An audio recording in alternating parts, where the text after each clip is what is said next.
pagi anak-anak semuanya. Apa kabar kalian di rumah?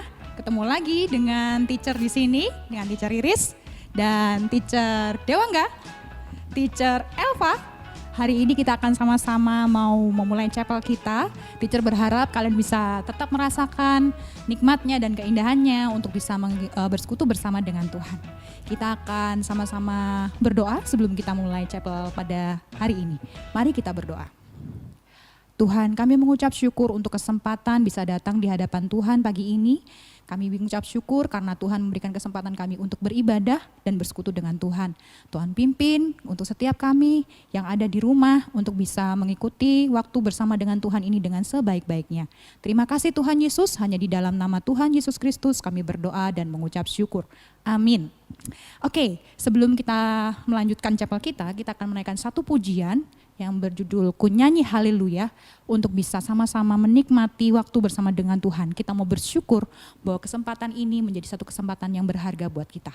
Ku Nyanyi Haleluya.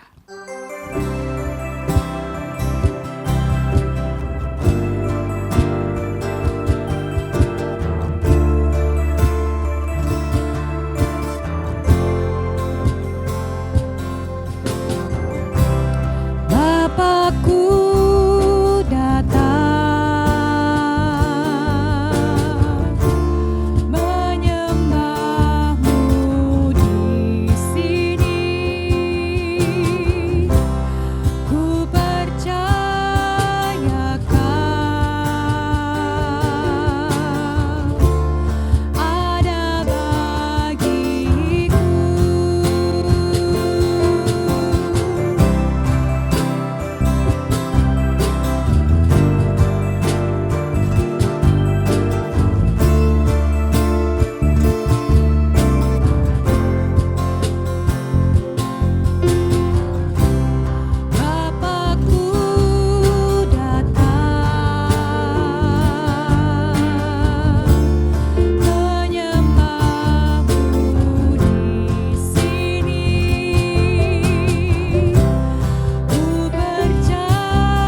Sungguh kau hebat,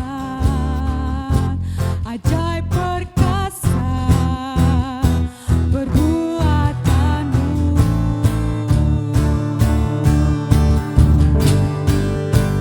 Ku nyanyi haleluya,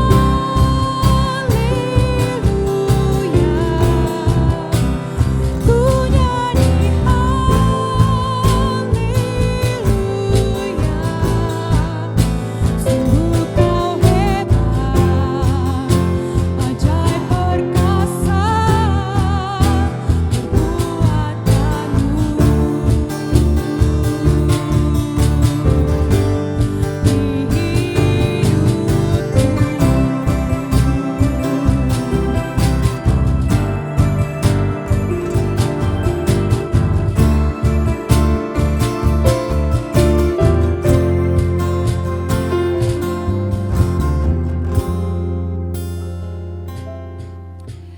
Di Ya anak-anak, kadang kita tidak bisa mengendalikan situasi apa yang akan kita hadapi di depan.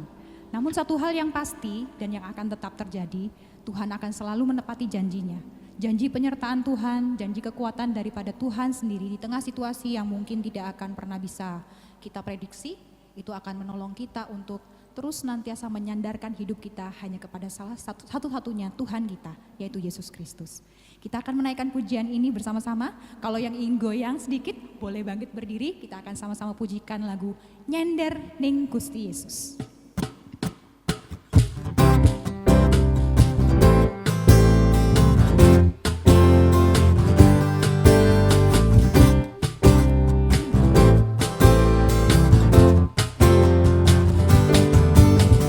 Nyender ning sisi sopo, nyender ning Gusti Yesus, nyender ning sisi sopo, nyender ning Gusti Yesus, nyender nyender nyender nyender, nyender ning Gusti Yesus, nyender nyender nyender nyender, nyender ning Gusti Yesus. Kita pujikan yang versi bahasa Indonesia. Sandar pada siapa? Sandarlah pada Yesus. Sandar pada siapa? Sandarlah pada Yesus. Sandar, sandar, sandar, sandar. Sandarlah pada Yesus. Sandar, sandar, sandar, sandar. Sandarlah pada nyender, nyender, nyender, nyender. Nyender ning Gusti Yesus. Nyender, nyender, nyender, nyender. Nyender ning Gusti Yesus. Nyender ning Gusti Yesus. Nyender ning Gusti Yesus.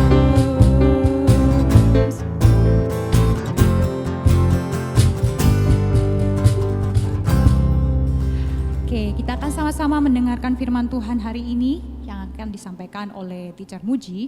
Kita akan membukanya, kita akan minta pertolongan Tuhan untuk bisa memahami akan firman-Nya. Mari kita berdoa. Tuhan, kami mengucap syukur untuk kasih setia dan pemeliharaan Tuhan yang luar biasa buat kami. Saat ini waktunya kami untuk mendengar dan belajar dari Tuhan, dari firman-Mu. Tuhan, tolong pimpin kami dengan roh-Mu supaya kami bisa memahami dan mengerti, terlebih juga melakukannya.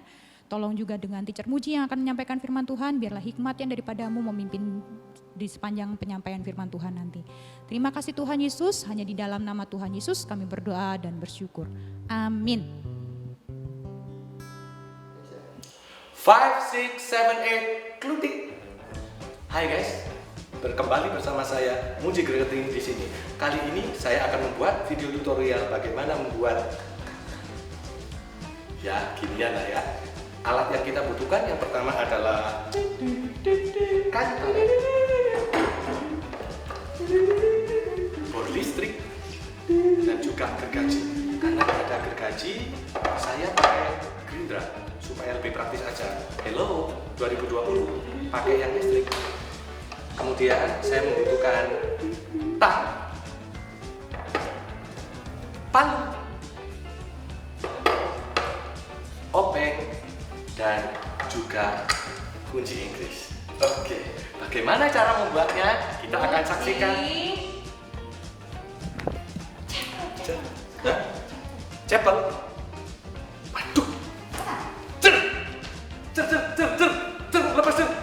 Waduh, cepel. Sepet. Waduh. Ya, cepel. Waduh.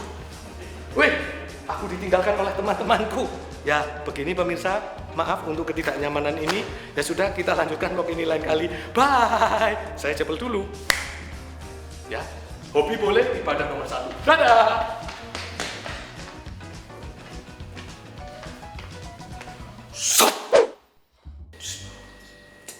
Halo generasi milenial yang luar biasa.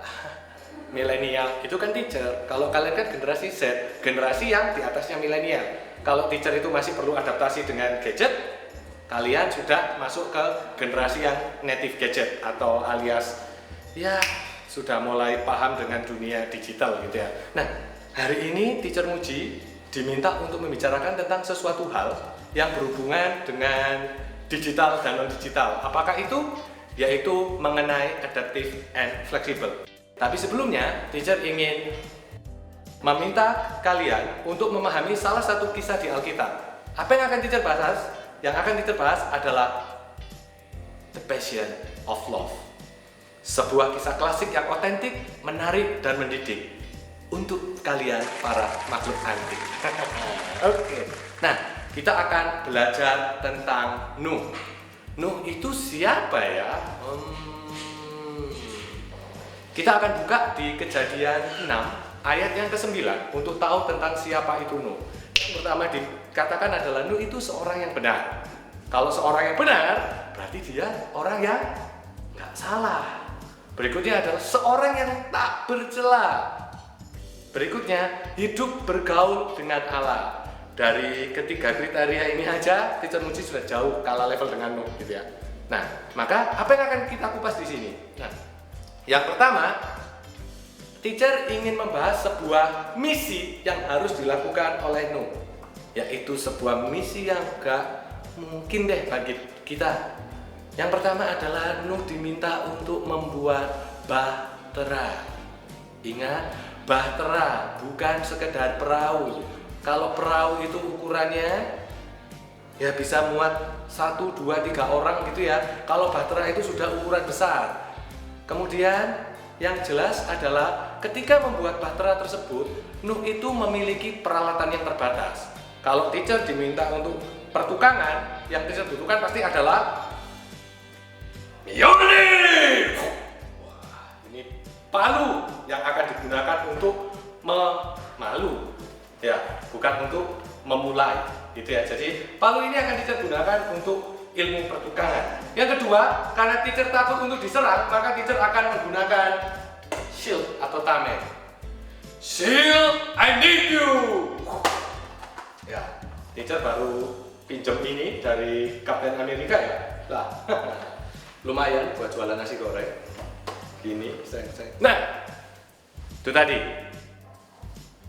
Dan bagaimana kisah Nuh itu dikatakan sebagai hal yang berat, misi yang mustahil karena satu, Nuh diminta untuk membuat bahtera dengan peralatan yang terbatas dan ingat, Nuh itu pasti akan menghadapi cibiran para tetangga.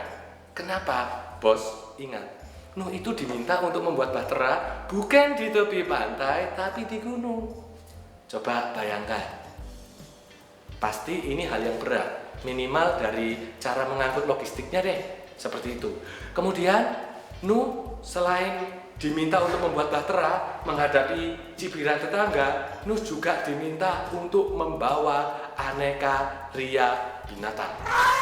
Berikutnya, tidak sekedar membawa, tapi Nuh diminta untuk memelihara dan juga merawat aneka binatang tersebut selama air bah berlangsung. Hujannya, air bah turun selama 40 hari, Kemudian air bah itu surut di hari ke-150 dan ya bisa dikatakan minimal 150 hari Nuh akan bertemu dengan aneka-ria binatang tersebut. Kemudian kenapa dikatakan bahwa membuat bahtera itu adalah misi yang sangat mustahil? Yang pertama, seperti yang saya sampaikan tadi, membuat bahtera di dataran tinggi. Yang kedua, ukurannya gede bos, besar sekali gitu ya. Jadi kalau di Alkitab ditulis ukurannya panjang 300 hasta, kemudian lebarnya 50 hasta dan tingginya itu 30 hasta. Kalau dikonversi ke meter ya, 1 hasta itu 45 cm, berarti dengan kata lain panjang bahtera yang dibuat Nuh adalah 145 meter. Kemudian lebarnya 22,5 meter dan tingginya 13,5 meter. Tinggi tempat ruangan teacher syuting ini hanya 4 meter 20 cm. Nah, kemudian dibuat dari kayu gofir. Ingat, bukan sembarang kayu. Tuhan sudah menentukan kayu yang diminta. Yang pertama, kayu gofir. Kemudian desainnya rumit. Jadi Tuhan sudah menentukan desainnya harus 3 tingkat dan ada banyak sekat. Yang terakhir, peralatan terbatas. Kalau tadi teacher membuat dekorasi kelas, teacher bisa menggunakan bor, menggunakan gerindra listrik, dan juga menggunakan palu, menggunakan obeng. Itu kan sudah alat-alat modern. Di zaman Nuh, alatnya sangat terbatas. Kemudian ini, bayangkan sebuah bahtera kayu yang berukuran sangat besar itu dibuat oleh Nuh seorang diri. Ya katakanlah mungkin dibantu oleh 3 mantunya lah. Ya kan? Seperti itu. Kemudian, menghadapi cibiran para netizen, masyarakat di sana. Nih, pertama, diam kamu Pak Nuh, dah tua, bikin bahtera, tua itu pensiun, nikmati harimu, duduk-duduk, tidur-tiduran enak. Netizen pertama. Netizen kedua, hello, membuat bahtera kok di dataran tinggi. Yang terakhir, Pak Nuh, Bapak kurang kerjaan ya? Atau mungkin Pak Nuh sudah tua, ngumpulin binatang segitu banyaknya, buat apa? Wah, Pak Nuh ini. Itu mungkin 4 kategori netizen yang mencibir Pak Nuh. Tapi dia tetap lanjut. Berikutnya adalah membawa aneka-ria binatang. Gitu aja kok susah, bos. Membawa aneka-ria binatang, kalau 2 binatang itu mudah, 5 binatang itu mudah. Tapi kalau sudah jenisnya ditentukan Tuhan, binatang halal, haram, berdasar perintah Tuhan, kemudian mengumpulkan semua binatang yang ada di muka bumi ini, bos, gimana bisa membayangkan beratnya? Kemudian mengatur masuknya binatang ke bahtera. Ingat gak ketika sekolah normal terjadi, meminta kalian line up saja itu susahnya setengah hidup. Apalagi ini binatang. Disuruh tertib masuk ke dalam bahtera. Nah, itu ya. Kemudian mission impossible yang berikutnya adalah memelihara dan merawat binatang. Yang pertama jelas, Nuh pasti memberi makan binatang tersebut. Karena gak mungkin toh 40 hari gak dikasih makan binatangnya. Bisa dibayangkan gak ruwetnya jadi seksi konsumsi untuk binatang. Yang kedua, harus menenangkan binatang. Mungkin ada yang mabuk laut. Ingat ketika terguncang, ketika ada yang mabuk, ada binatang yang muntah kayak gitu. Gak tahu. Berikutnya, mengontrol kondisi fisik dan kesehatan hewan. Dan dapat dipastikan ya, Nuh pasti hampir punya waktu yang rutin untuk ngecek. Hari pertama dia ngecek gajah. Oh gajah, kamu masih sehat, kamu masih bugar. Oke, naik ke singa, berikutnya ke macan, ke zebra, terakhir, aduh kutu, kenapa kamu masih kecil, kamu nggak besar-besar. Ya, teacher nggak tahu tentang hal itu, tapi yang jelas, coba pikirkan, bagaimana kalau binatang itu pup, pipis, dan berkeringat? Bisa dibayangkan betapa baunya bahtera itu. Terus hubungan dengan adaptasinya apa, teacher? Bos, ya disinilah yang diperlukan yang namanya adaptasi dan fleksibilitas untuk melaksanakan perintah Tuhan. Ya, yang pertama, mengapa Nuh dipilih oleh Allah? Karena satu, Allah mengenal Nuh. Kalau Allah nggak mengenal Nuh, yang jelas Allah nggak akan mungkin pakai Nuh. Gitu kan? Yang kedua, Nuh itu cinta Tuhan. Ingat, Tuhan selalu memilih orang yang tepat, di waktu yang tepat, dan di tempat yang tepat. Kemudian, Nuh itu mempunyai iman, kegigihan, dan passion yang kuat. Ini yang perlu kita ketahui. Nah, sekarang pertanyaan berikutnya, ada apa dengan Nuh? Kenapa dia bisa dipilih? Yang pertama, Nuh memiliki pengenalan yang benar akan Tuhan. Pengenalan yang benar akan Tuhan membuat Nuh berani benar sendiri dan mampu diberi tanggung jawab. Jangan, kok berani benar sendiri? Maksudnya gini loh, di zamannya Nuh itu banyak orang jahat, gak nuruti perintah Tuhan, tapi Nuh itu berani menjadi orang yang benar.